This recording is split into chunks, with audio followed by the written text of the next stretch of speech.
Ustad, apa kabar Ustad? Alhamdulillah, baik Ahsan, Hmm, turun. Sehat walafiat Ustad, insyaallah. Ustad, kita melanjutkan kembali ya. Kemarin kita sudah Insya Allah, insya Allah. ya terkait dengan ilmu batin. Ilmu batin dalam arti konteks tasawuf adalah sesuatu yang sifatnya penyucian diri, gitu ya, yang membuka tabir. Dan sekarang kita akan melanjutkan lebih jauh lagi terkait dengan ilmu batin.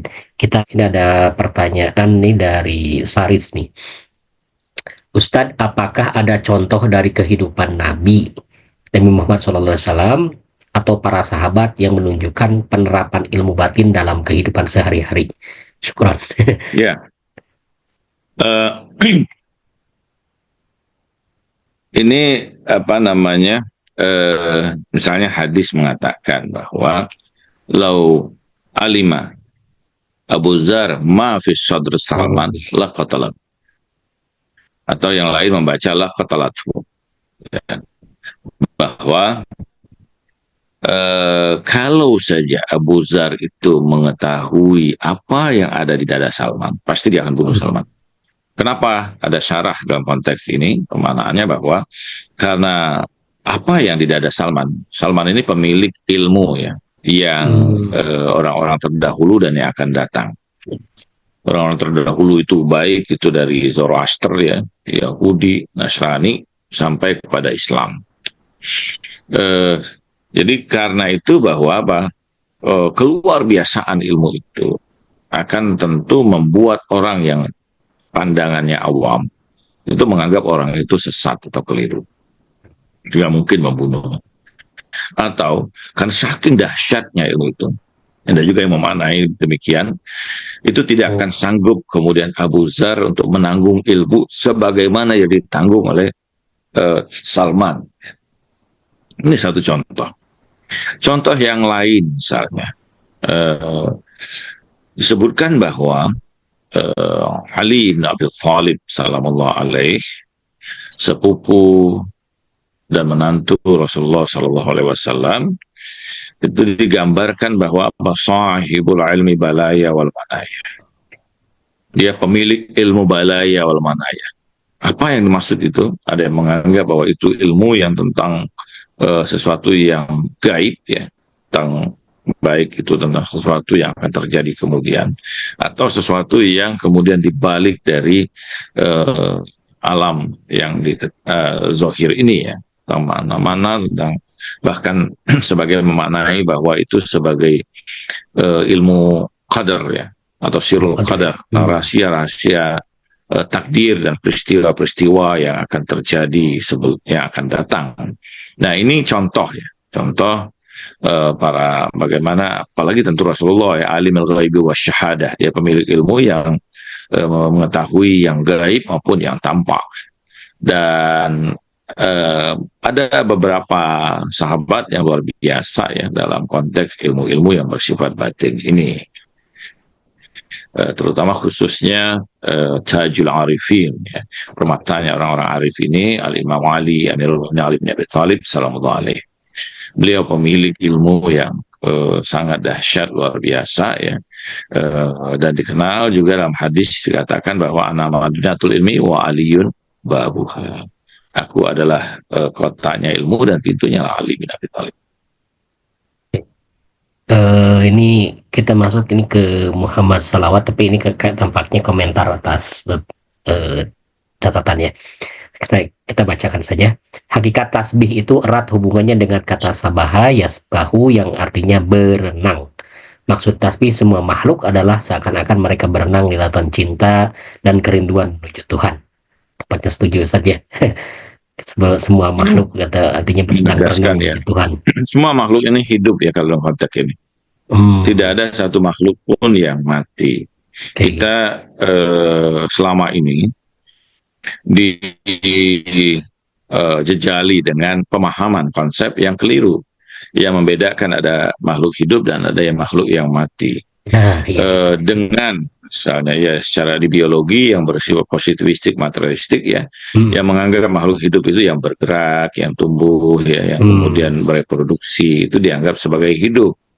Padahal semua sel-sel yang ada di alam semesta ini kan hidup. Semua digerakkan dan bergerak. Di dalamnya ada molekul, ada uh, ion ya, ada atom yang bergerak dan bekerja sebenarnya pada segala sesuatu. Jadi tidak ada sesuatu yang mati. Segala sesuatu itu hidup, dan setiap yang hidup itu berdasarkan konsep dari eskatologisnya Mullah Sadra ya, semua dibangkitkan. Kan. Karena itu misalnya apa yang ada di bumi ini semua akan dibangkitkan nanti di akhirat. Karena semuanya punya nyawa, punya nafs pada dirinya. Walaupun tingkatan kualitas nafsnya berbeda satu dengan yang lain ya. Dan karena itu semua bisa bersaksi. Yauma nakhtimu ala afwahim wa tukallimuna aydihim wa tashhadu arjuluhum bima kanu yaksibun misalnya ya. Itu semua bersaksi. Bahkan Ibnu Arabi dalam wasoya, kita punya wasoya itu wasiat itu menyatakan kalau kamu melakukan satu keburukan di satu tempat dengan pakaian tertentu, maka segeralah di tempat itu lakukan kebaikan dengan pakaian yang sama, sehingga kelak di akhirat mereka tidak menjadi saksi atas keburukan diri. Ini menunjukkan bahwa apa yang ada pada kita ini hidup semua ya. Jadi bahkan satu rambut sehelai rambut yang jatuh pun itu dia punya kehidupan, ya, nyawa, sehingga dia bisa bersaksi nanti. Jadi tidak ada satupun makhluk yang mampu melewati kemudian pembuktian di hadapan kemudian hukum Allah Subhanahu wa Ta'ala, karena semuanya hadir sebagai saksi-saksi itu. Sebagai saksi persisnya. Oke, kita langsung masuk sekarang ke ini Aili ini. Ini yang biasa juga bertanya nih. Aili bertanya bagaimana hubungan antara ilmu batin dengan amalan spiritual seperti zikir, zakat, haji, puasa, dan sholat tahajud yang merupakan ibadah zahir. Gimana hubungannya? Ya, bahwa setiap ibadah itu sekali lagi punya makna batinnya. Ketika kita memahami makna batin dari setiap tindakan yang kita kerjakan dalam ibadah itu, apakah itu zikir, apakah itu kemudian haji, zakat, puasa, sholat, tahajud, dan sebagainya, maka kita akan melaksanakan ibadah-ibadah itu tidak hanya secara zahir, kita akan terlibat secara batin. Ada banyak orang berdoa, tapi hanya kemudian mengungkapkan doanya itu melalui lisannya. Sehingga Rasulullah mengatakan bahwa la yaqbalu do'an qalbil lahin. Allah tidak akan terima doa yang hanya sekedar dari hati yang kosong. Kenapa? Karena hatinya tidak terlibat dalam doa itu. Demikian ibadah itu juga. Jadi kalau ketika kita memahami setiap tindakan ibadah itu dengan ilmu batinnya, maka kita akan melibatkan sebagian terdalam ruhani kita dalam setiap tindakan yang kita lakukan. Bahkan pada tingkat yang lebih tinggi, pada tingkat hakikat atau ma'rifat yang digambarkan Imam Al-Ghazali atau digambarkan oleh Haidar Amuli, atau dalam konteks ini khawasul khawas, kita bukan hanya sekedar memahami dalam konteks kemudian berdasarkan akal kita, tapi kita memahami dan menyaksikan hakikatnya dalam konteks batin kita. Ayatullah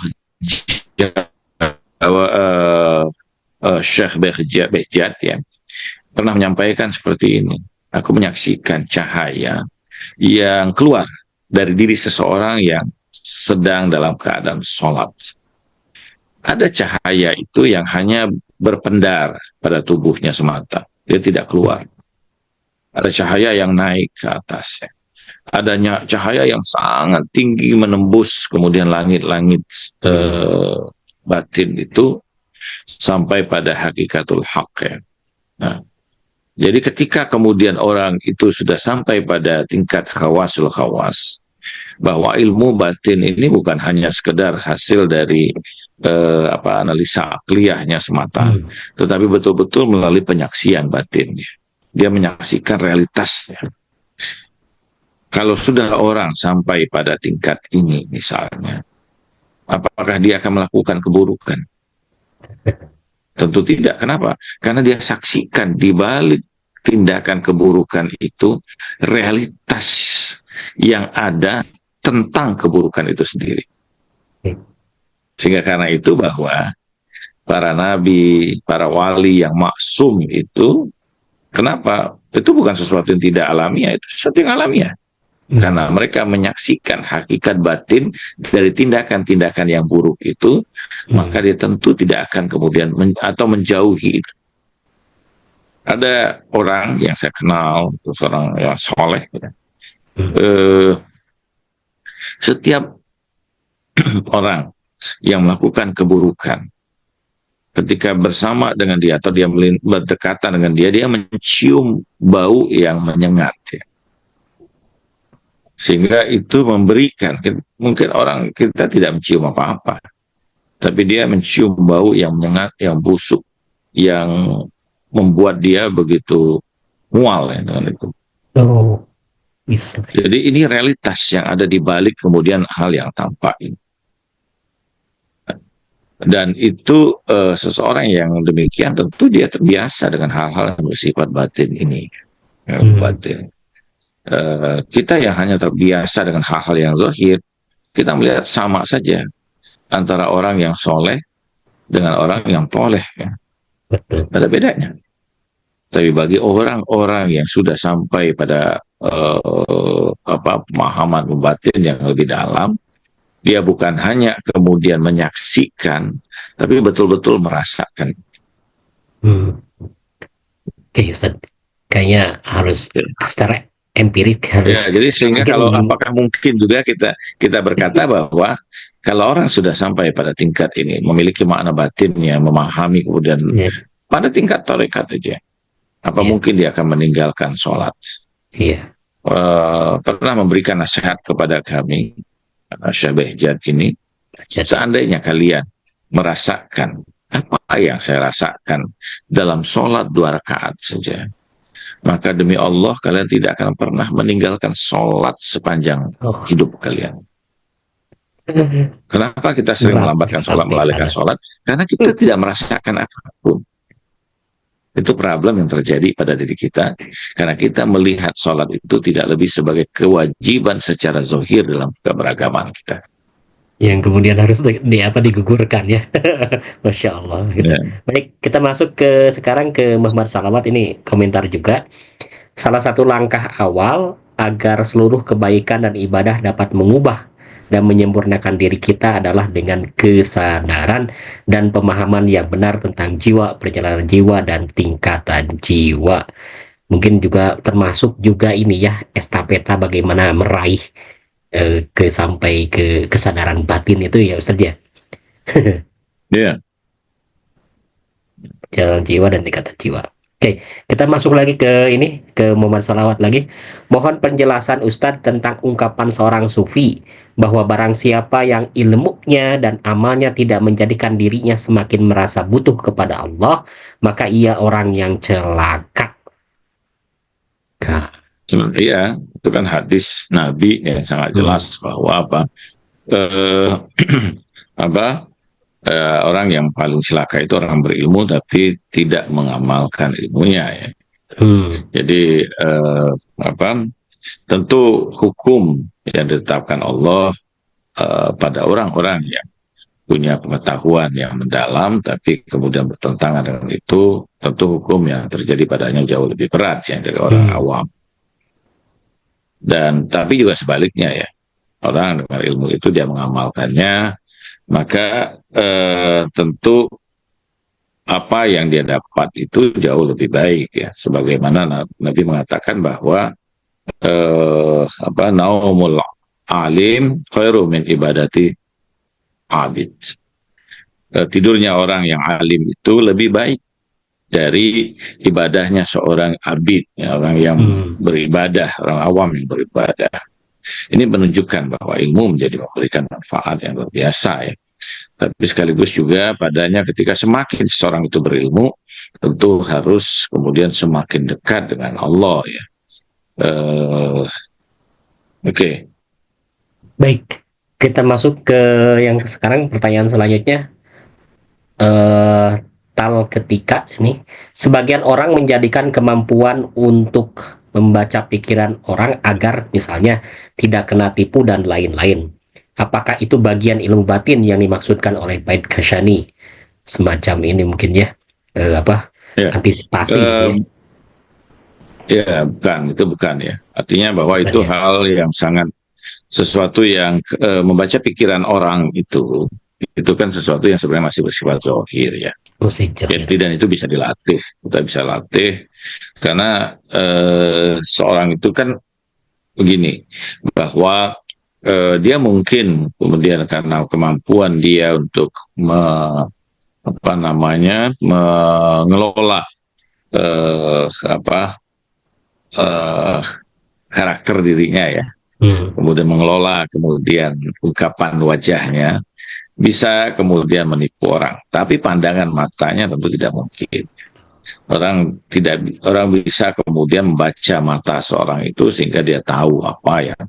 Itu sesuatu yang bisa dilatih. Dan ini bukan ilmu batin yang dimaksud ya. Ilmu batin itu adalah pemanaan makna batin yang dihasilkan melalui proses ruhania atas apa yang diungkapkan secara zohir. Hmm. Jadi dan ini bukan karena hasil proses sekedar analitis ya, tapi ini adalah hasil dari apa yang tersingkap dari apa diri seorang abid ya, atau diri seorang salik ya. Jadi apa pada setiap orang itu kan ada hijab ya. Hijab ya. Yang hijab itu ketika tersingkap tentu memberikan kemudian makna. Hmm. Ya. Oke, ini kita nyambung dari WB Kwijaya Astuti nih. Izin bertanya Ustadz, apa ukurannya atau parameternya bahwa seseorang itu memiliki ilmu batin? Biasanya kan wali diketahui Ya. oleh wali, yang ilmu batin punya Ya. ilmu batin. Ya. Tentu saja bahwa parameter utama adalah kesalehan ya. Kalau kita ingin melihat secara zohir, semakin sebagaimana dalam apa namanya apa hadis dikatakan bahwa kullama tasdadu ilman tasdadu iman. Setiap kali bertambah kemudian keilmuannya bertambah keimanannya. Jadi ini menunjukkan kepada kita bahwa salah satu di antara parameter utama dalam melihat tentang ilmu batin seorang itu adalah kesalehannya. Semakin dia saleh ya, semakin menunjukkan bahwa ilmunya tidak bersifat zahir semata ya. Dan semakin soleh seseorang, semakin Allah Subhanahu wa taala membuka kemudian ilmu padanya, menurunkan ilmu padanya ya. Wa yu'allimuhumul kitab wal hikmah wa zakihim wa zakihim wa yu'allimuhumul kitab wal hikmah. Orang yang kemudian membersihkan dirinya itu Allah Rasulullah turunkan untuk membersucikan mereka, kemudian mengajarkan pada mereka Alkitab dan Al-Hikmah. Jadi semakin kemudian tersingkap kemudian kebersihan hati seseorang itu, maka semakin memancar ilmu yang ada pada dirinya itu dari sisi Allah ya. Bukankah ilmu itu nur ya? Nur. Jadi ilmu itu adalah cahaya yang akan terus kemudian mencahayai diri seorang itu dalam kebaikan, kesalehannya. Baik. Kita sekarang masuk kepada Nunung Nurjana. Ini pertanyaannya, Ustadz tolong berikan contoh tahapan ilmu batin dari tahapannya yang real dalam kehidupan. Syariah, torikoh, atau ma'rifat, itu tadi sedikit dibahas Ustadz gitu. Ya, begini ya, tentu saja dalam konteks real gitu ya, yang kita lakukan sebagai hal yang sederhana misalnya ketika kita memberikan sodakoh pada seseorang dan kita tahu makna dari sodakoh itu bukan hanya sekedar membantu dirinya, tapi pada hakikatnya itu membuat diri kita juga menjadi lebih baik ya, dalam kehidupan ini. Membuka kemudian kesadaran kita, menjauhkan kemudian bala dari kita, membuat kemudian bertambahnya ketakwaan kita. Kalau kita paham makna ini, maka kita akan bersedekah itu. Kemudian bahwa setiap bagian yang kita sedekahkan itu ada perwujudan batinnya yang setiap kali kita lakukan itu, maka kita akan menyaksikan keindahan batinnya, sehingga itu akan mendorong kita untuk terus melakukan berbuat kebaikan sebanyak-banyaknya. Sebagai contoh sederhana, saya ingin sampaikan bahwa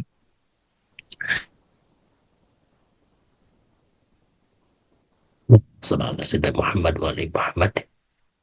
Bapak dan Ibu, mohon maaf, ada Ustaz Khalid tampaknya sedang keluar dulu sebentar. Mohon maaf. Nanti kita akan lanjut lagi. Di sini ada beberapa pertanyaan yang perlu kita respon lagi, perlu direspon sama guru kita. Ada pertanyaan lainnya, yaitu misalkan dari tali ketiga, kemudian juga ada Saiful Gerlong, kemudian juga ada dari Busi Yatdah juga, ada juga yang dari channel Garis Merah gitu ya. Insya Allah nanti kita tunggu guru kita kehadirannya. Bapak dan Ibu,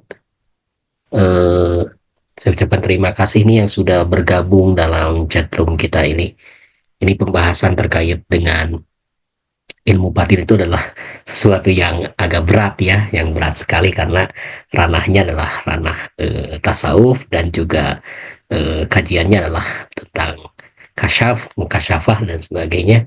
Dan itu memang sesuatu yang orang yang mengkajinya adalah seorang yang ahli juga gitu. Kalau misalkan yang tidak ahli ya agak sulit untuk menyampaikannya karena memang tidak ada ilmunya. Seperti saya tidak ada ilmunya, jadi tidak. Oke, Ustaz, dilanjutkan lagi. Mohon maaf tadi ada gangguan. Iya ya. Benar, saya ulangi Kang Asa. Yang ini yang tadi yang contoh real dalam kehidupan, kemudian ada syariah, tarikah, ma'rifah, mungkin sedikit dibahas. Gitu. Ya, bahwa syariat itulah hal-hal yang terkait dengan ketentuan-ketentuan agama yang bersifat zahir dalam konteks apakah itu ibadah, apakah kemudian itu terkait dengan kemudian akhlak ya atau perilaku kita, itu ada hal-hal yang kemudian di tindakan-tindakan yang dikerjakan secara zahir itu pada tingkatan syariat. Tapi bahwa setiap dari tindakan yang kita lakukan itu, setiap dari tindakan, setiap dari bacaan yang kita baca, itu punya makna di dalam, punya makna batinnya. Bahwa orang yang melakukan sholat dalam konteks tarekat tentu berbeda dengan orang yang melaksanakan pada tingkat syariat. Dan orang yang melaksanakan sholat pada tingkat hakikat berbeda dengan tingkatan syariat maupun tarekat. Ya. Bahwa secara zahir tentu sama, tetapi bahwa secara batin seorang itu jauh sekali berbeda ya dalam melaksanakan ibadah itu. Ada orang melaksanakan haji sama melakukan ibadah haji, dia melakukan tindakan haji dan sebagainya ya, sebagai yang perintahkan. Tapi ada orang yang melakukan haji itu tidak sekedar kemudian menjalankan ibadah haji, tapi bahwa dia merasakan ya, bahwa setiap kali dia betul-betul menggunakan kemudian pakaian ihramnya, dia melepaskan seluruh kemudian ikatan zahir ini dari dirinya, apapun bentuknya. Apakah kemegahannya, apakah kekayaannya, ataukah jabatan sosialnya, ataukah kecerdasan dirinya, ataukah kemuliaan dirinya di hadapan manusia, dia tanggalkan semua itu. Dia jadikan diri dia sebagai abdun indallah, ya. Sebagai hamba di sisi Allah, sebagai abid, dan dia lepaskan dalam ikatan itu semua, ya. Nah, berbeda tentu saja apa yang terjadi pada orang yang melaksanakan ibadah haji atau umroh dalam bentuk yang seperti ini dengan orang yang melaksanakan itu kemudian hanya sebagai sesuatu yang sebagaimana ketentuan-ketentuan yang berlaku, akan sangat jauh berbeda. Bahkan ini yang disampaikan oleh Jawadi Amuli dalam kitabnya Sahboy Safo, bahwa ketika aku menunaikan ibadah haji, maka aku membuka ainul basarahku, pandangan batinku, sehingga aku memandang dengan pandangan yang berbeda atas apa yang terjadi dalam peristiwa haji. Ya tentu sangat dahsyat, ya. Dia menyingkap seluruh kemudian hakikat batin dari haji itu, dan tampak dia melihat hakikat yang sesungguhnya dari tawaf, dari Ka'bah, dari Arafah, ya. Dia bukan hanya melihat sebuah padang, tapi betul-betul melihat itu sebagai apa? Mahsyar. Wah, Masya Allah. Tersingkap kemudian pandangan batinnya. Ini akan jelas sangat berbeda efek yang ditimbulkan pada diri seseorang. Ya, Insya Allah. Sekarang kita masuk ke ini, pertanyaannya udah lumayan, tinggal 6, ada 6 lagi nih.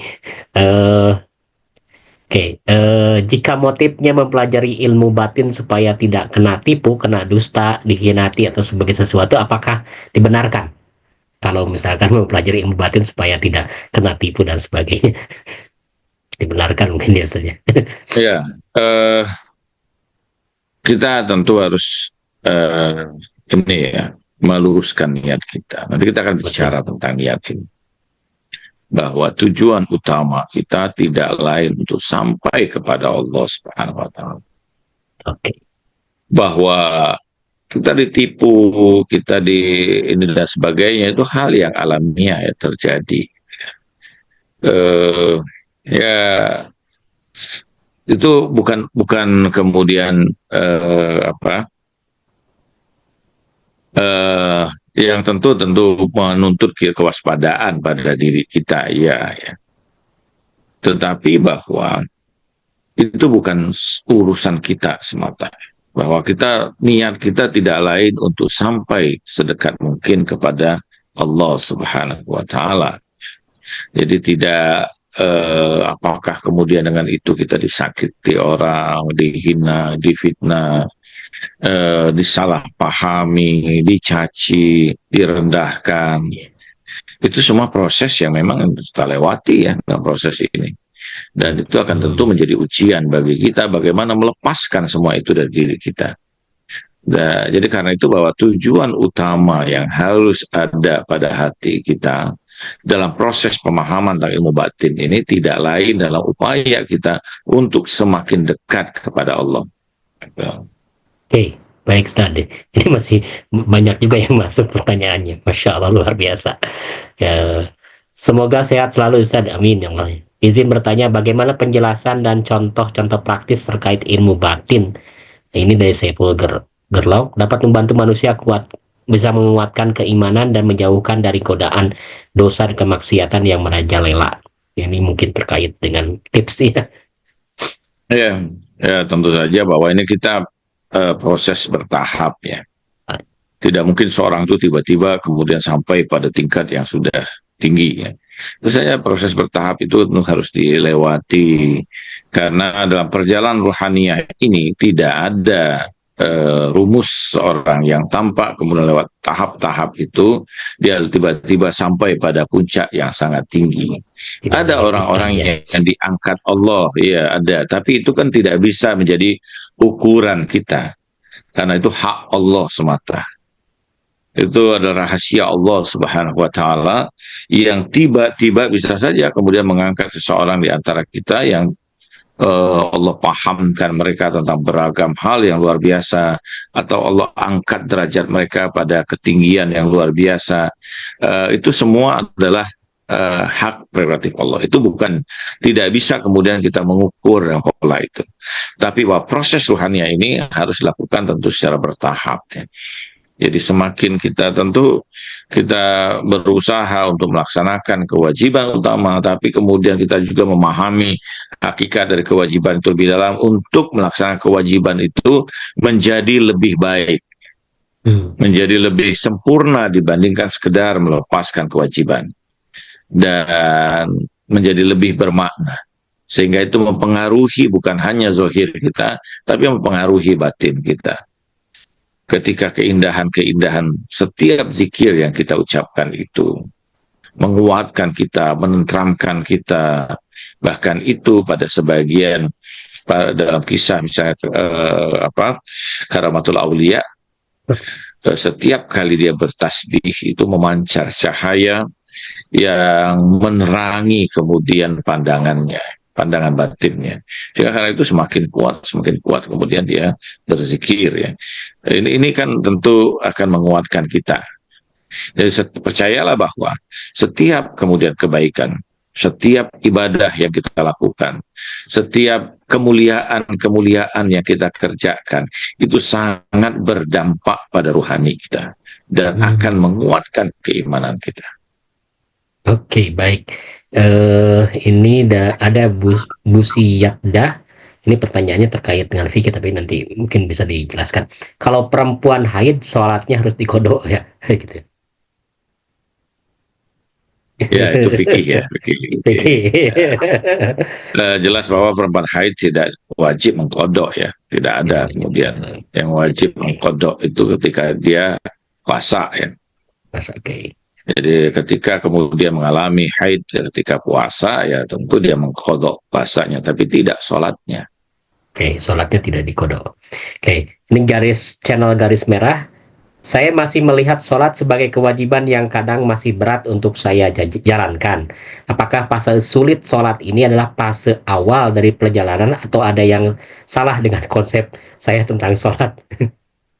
Ini Ya. berat juga. Ya tentu harus ini ya, bahwa ya kita akan pelajari lah secara bertahap. Tapi di antara karena itulah bahwa pertama ya ada untuk melaksanakan sholat itu jangan dilakukan terburu-buru. Dimulailah kemudian dengan, karena itu misalnya bahwa kita memulai sholat itu, misalnya sholat wajib, mulai dengan sholat sunat. Menyediakan tempat yang khusus, tempat untuk kita yang masih awam ini, kita memerlukan kemudian pengkondisian dalam sholat itu, dalam ibadah yang kita lakukan. Itu hal yang alamiah dan harus dilakukan pada tingkat kita yang awam, bahwa satu, tidak dalam keadaan tergesa-gesaan. Jadi bukan dalam konteks yang kemudian kita buru-buru dan sebagainya, karena itu tidak akan menghasilkan kekhusyuan pada diri kita. Yang kedua tentu harus diawali dengan zikir, dengan sholat sunat ya, dan menenangkan diri. Yang ketiga tentu di tempat yang khusus, dengan kemudian juga peralatan yang baik ya, sejadah, pakaian kita yang nyaman, dengan parfum yang dianjurkan untuk menaruh parfum di tempat sholat kita, beribadah kita, sehingga membuat kemudian mempengaruhi suasana yang kemudian kita ibadah padanya. Dan jangan segera meninggalkan tempat sholat sebelum kita zikir dan membaca doa-doa ya. Nikmati setiap kemudian ibadah itu. Dan ada satu hal, dan ini berasal dari Imam Al-Ghazali dalam Ihya. Kalau kamu ingin sholat kamu itu khusyuk, maka pikirkanlah bahwa itu sholat terakhir dalam hidup. Pikirkan sebagai sholat yang terakhir. Masya Allah. Ini ada 1, 2, 3 lagi. Yang 2 kita akan bacakan secara bersamaan. Ini dari Muhammad Shalawat. Mohon penjelasan Ustadz, kenapa orang-orang yang tercerahkan secara hakiki itu dalam perjalanan hidupnya melewati fase keterasingan tersisih dari keramaian dan hiruk-pikuk, terpinggirkan, diabaikan. Apakah fase tersebut menjadi syarat yang mengantarkan seseorang pada pencerahan, penyingkapan, dan kesadaran yang hakiki? Oke, gimana Ustaz? Ya, itu hal yang alamiah ya. Alamiah. Ya. Terjadi pada orang-orang yang tentu dia berusaha melepaskan diri dari tingkat awam. Yang orang awam menganggap itu sesuatu yang bisa jadi sebagai sesuatu yang berlebihan. Ya. Tetapi bagi orang yang khawas, ini dia akan berusaha melepaskan diri dari itu dengan jalan yang seperti itu. Sehingga kemudian orang-orang awam akan menyisihkan dia, akan menolak dia, dan sebagainya, bahkan memfitnah dia. Ada beberapa sahabat yang saya kenal, misalnya itu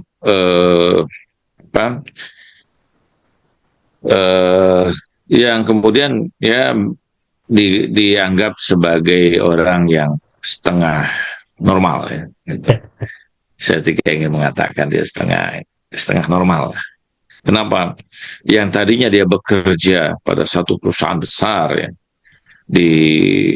tinggal di bilangan Pondok Indah dengan kemewahan yang luar biasa, tapi pada satu titik dengan segala serba kemewahan yang ada dia nikmati, dan pada satu titik dia mengalami satu pengalaman ya, yang berbeda yang selama ini dia rasakan, sehingga dia melepaskan semua itu dan kemudian dia meninggalkan kehidupan kemewahannya.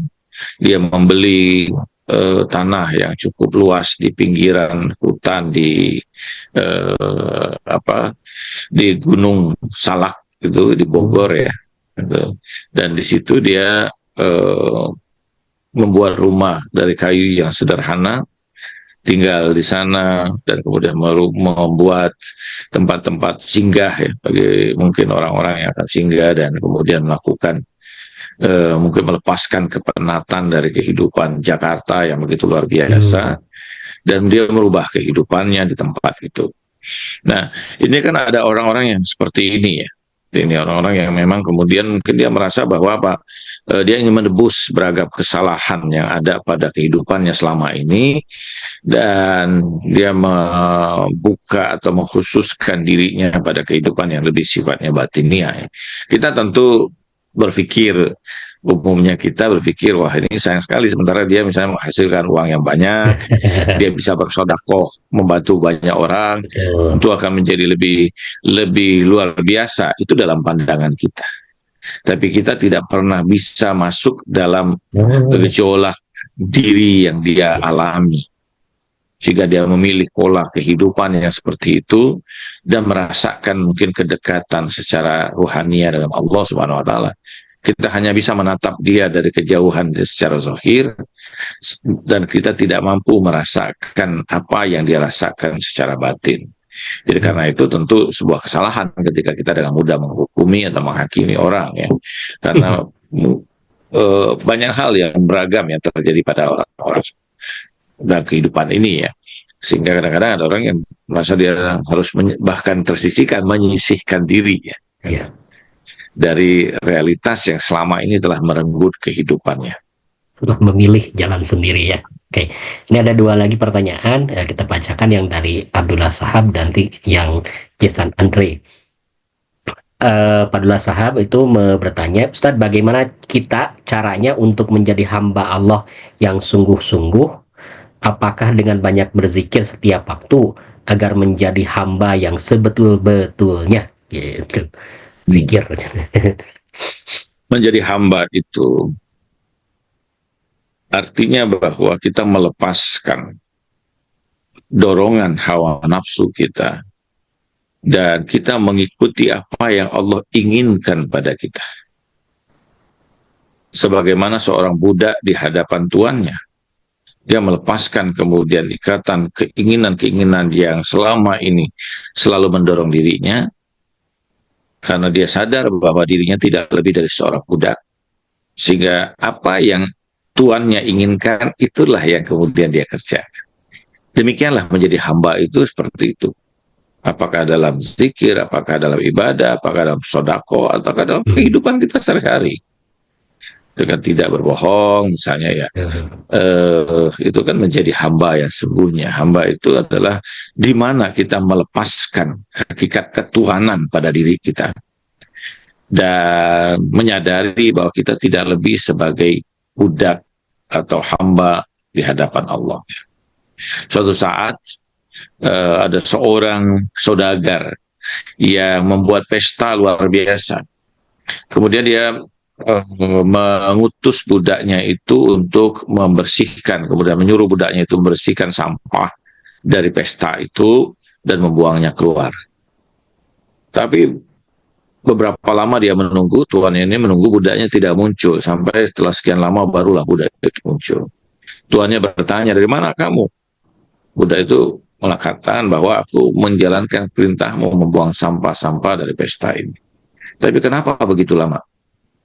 Budak itu bercerita bahwa aku baru saja bertemu dengan seseorang yang wajahnya luar biasa. Keindahan wajahnya mengagumkanku, dan dia bertanya padaku. Tuan itu berkata, apa pertanyaannya? Apakah yang melaksanakan pesta ini tuan atau seorang budak? Terus apa jawab? Budak itu berkata, ya pastilah seorang tuan. Karena seorang budak tidak mungkin melaksanakan pesta yang megah seperti ini. Terus apa jawabnya? Orang itu berkata, itulah yang terjadi ketika seorang hamba menganggap dirinya seorang tuan. Kemudian orang itu, tuan itu kaget, tersentaklah dengan jawaban itu, sehingga dia keluar berlari mencari orang tersebut. Dia kejar sampai dia di satu tempat, dia temui orang itu yang tidak lain adalah salah satu cicit Rasulullah, Imam Musa Al-Kazim. Ketika dia bertanya, apa yang kau maksud wahai putra Rasulullah, ketika wajarlah kemudian ketika seorang hamba itu menganggap dirinya tuan. Imam Musa Al-Kazim berkata bahwa kalau seorang hamba itu sadar hakikat kehambaannya, dia tidak akan kemudian melakukan tindakan yang tidak diinginkan Allah atas. Masya Allah, luar biasa. Oke, ini yang terakhir Ustaz, kita pakai ya pertanyaan yang terakhir dari Jason Andre. Apakah saat sholat terus memohon ampun dalam sholat, tiba-tiba nangis ingat akan siksaan di akhirat? Apa itu juga kebatinan? Dan lihat api dunia juga, lihat api di dunia aja sudah panas, di akhirat lebih dahsyat. Ya, itu bagian dari Kesadaran ya. penyikapan, mukasyafah atau musyahadah. Ya. Kadang-kadang terjadi, dan pada kondisi-kondisi tertentu kita akan melihat itu semua ya, atau merasakan itu semua.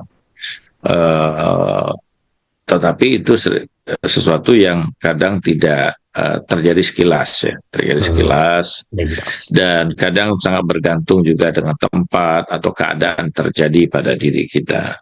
Ini pengalaman-pengalaman yang baik sebenarnya, tapi sifatnya semu. Kenapa semu? Karena dia terjadi hanya sekilas dan sulit untuk kita kembalikan lagi. Berbeda halnya dengan proses kemudian kesadaran batiniah itu betul-betul realitas yang tersaksikan ya, melalui pemaknaan-pemaknaan yang lebih dalam dari setiap kemudian hal-hal yang memiliki bentuk zahirnya ya. Dan itu menjadi sesuatu yang sangat baik tentu saja ya, bahwa kita berharap itu terjadi pada setiap sholat kita, sehingga sholat kita akan terasa sangat berbeda. Tapi kadang-kadang itu hanya terjadi pada waktu-waktu tertentu semata. Oke, baik Ustaz. Terima kasih. Ini ada Umi Biko. Assalamualaikum warahmatullahi wabarakatuh. Bapak dan Ibu, tampaknya kita cukupkan diskusinya. Ustaz, barangkali ada closing statement dan doa. Ya, bahwa salah satu di antara puncak manusia sempurna dari seorang perempuan yang sampai pada Sayyidatun Nisa'il Alamin, ya, penghulu dari perempuan surga, karena hakikat dari ruhaniyahnya yang begitu dahsyat ya. Dan salah satu contoh bagaimana perempuan dari keluarga Rasulullah SAW yang merupakan manusia yang sempurna, yang apa yang dilakukan pada hakikatnya adalah tindakan-tindakan yang memberikan kesadaran pada kita tentang kemuliaan dan upaya untuk mendekatkan diri pada Allah Subhanahu wa taala. Perempuan itu tidak lain adalah Sayyidah Fatimah Zahra alaihissalam. Saya menganjurkan untuk kita membaca salah satu buku ya yang sangat menarik tentang keindahan dari Fatimah Zahra alaihissalam ini, karena dia adalah salah satu rahasia ruhaniyah yang Allah tampilkan dalam wujud manusia. Mudah-mudahan ini bermanfaat kajian kita pada malam hari ini. Insya Allah kita lanjutkan pada kuliah kita yang akan datang. Ya, Insya Allah. A'udzubillahi minasyaitonir rajim. Bismillahirrahmanirrahim. Ya man ismuhu dawa wa zikru shifa wa ta'atu ghinai. Irhamma rasul ma'alihir raja wasilahul buka. Ya sabi'an nikam. Ya nurul mustabishina fi zolam. Ya aliman la yu'allam. Salli ala Muhammadin wa ali Muhammad walhamdulillahi rabbil alamin.